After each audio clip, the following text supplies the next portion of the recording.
আসলে যদি এতে সপ্তাহ লাগে, মাস লাগে বা বছর লাগে, শেষ অব্দি যে নিজের সার্কেলে টিকে থাকবে সে পেয়ে যাবে $5,00,000। নিয়ম খুবই সহজ।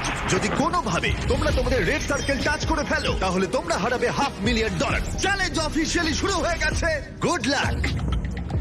ঠিক আমার পেছনেই $5,00,000 রাখা আছে। এবার দেখা যাক কি হয়। এখন থেকে এটাই আমার বাড়ি, কেউ চাইলেও এই সার্কেল থেকে আমাকে বের করতে পারবে না। $5,00,000 এটা পুরোটাই আমার হবে। আমি 27 ঘন্টা ধরে এখানে জার্নি করে এসেছি, তাই আমি অন্তত 27 ঘন্টা এখানে টিকে থাকতে চাই। বিশ্বাস করো, এটা দেখে যতটা সহজ মনে হচ্ছে ততটা নয়, কারণ মাত্র 30 মিনিট পেরোবার পরেই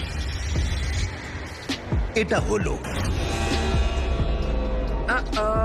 আমরা আমাদের প্রথম এলিমিনেশন পেয়ে গেছি। ও কেউ টাচ করেছে। কেউ লাইন টাচ করলো? আমার খুব নার্ভাস লাগছে। স্ক্রিনে দেখাও কে এলিমিনেট হলো। ডিজে, তুমি তোমার সার্কেলে টাচ করেছো, তার মানে তুমি এলিমিনেট হয়ে গেলে। কাউকে যেটা করতেই হতো, তাই আমি স্যাক্রিফাইস করলাম। ঠিক আছে, তুমি এবারে যেতে পারো। চ্যান্ডলার, তুমি প্রথমে আউট হওনি। ঠিক আমার তোমার বলেছো। জন্য গর্ব হচ্ছে। আমি প্রথমে আউট হইনি, কিন্তু সেকেন্ডে। দাঁড়াও, কি? দাঁড়াও। ওহো, ঠিক আছে, এখন দুজন আউট হয়ে গেল।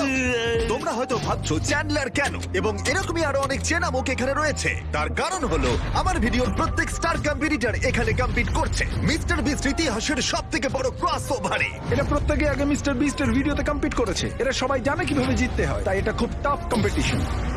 আমি 1 to 100 ভিডিওটা দেখেছি। 42 খুব বড় থ্রেট। ইনি হলেন সেই মহিলা যিনি প্ল্যাটফর্ম থেকে ঝাঁপ মেরেছিলেন। আর এলিমিনেট করেছিলাম 99 জনকে।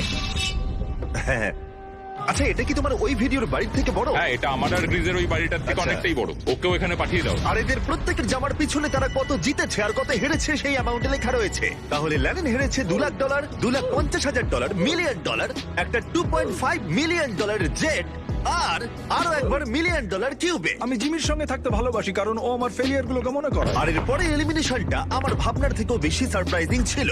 না, আমি এখানে থাকতে পারবো না। আরে ও তো বেরিয়ে গেল। ওর এই জায়গাটা হয়েছিল না? ঠিক আছে, এটার জন্য একটা লড়তে গেল। এটা একটা লাস্ট লিভ ভিডিও, তাই এখানে থেকে প্রত্যেক কন্টেস্ট্যান্টকে তাদের এই ছোট্ট সার্কেলের ভিতরেই ঘুরতে হবে। কিন্তু জিওর মাথায় অন্য একটা প্ল্যান এসেছিল। আর যদি তোমরা আমার আগের ভিডিও দেখতে থাকো, তোমরা হয়তো জানবো কি করতে চলেছে।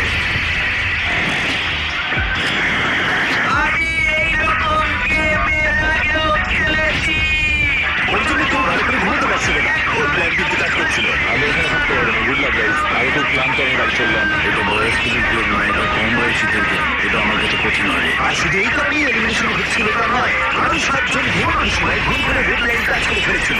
আর তাদের মধ্যে একজন আর কেউ নয়, আমাদের প্রায়। আমি ঘুম থেকে উঠলাম আর আমি 5টা রেড লাইনে কাজ হয়ে গেল। নতুন রাত্রি শেষে 14 জন প্লেয়ার $5,00,000 জেতার সুযোগ হারালো। কিন্তু আর এলিমিনেশন